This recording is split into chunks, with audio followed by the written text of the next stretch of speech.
ഒരു പെൺകുട്ടിയുടെ exposure level പലപ്പോഴും ഒരു ആൺകുട്ടിയുടെ എക്സ്പോഷർ ലെവലേ ആയിരിക്കില്ല.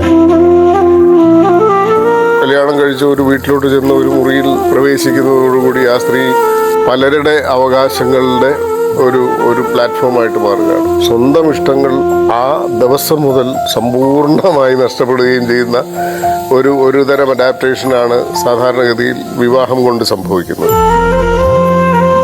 ഇത് അവനവൻ്റെ വീടല്ല എന്ന് പറയുന്ന ഒരു മാർജിൻ എപ്പോഴും ഉണ്ട്. കുറേ ആളുകളുടെ ഇഷ്ടങ്ങളുടെ നടുക്ക് ഒരു വേഷം എടുത്തിട്ടിട്ട് അത് അഴിച്ചു വെക്കാൻ നിവൃത്തിയില്ല, അതാവാൻ നിവൃത്തിയില്ല. പ്രത്യേകിച്ചും ഈ പറയുന്ന എക്സ്പോഷർ ലെവൽ വ്യത്യാസമുള്ളതുകൊണ്ട് സ്വന്തം വീട്ടിലല്ലല്ലോ.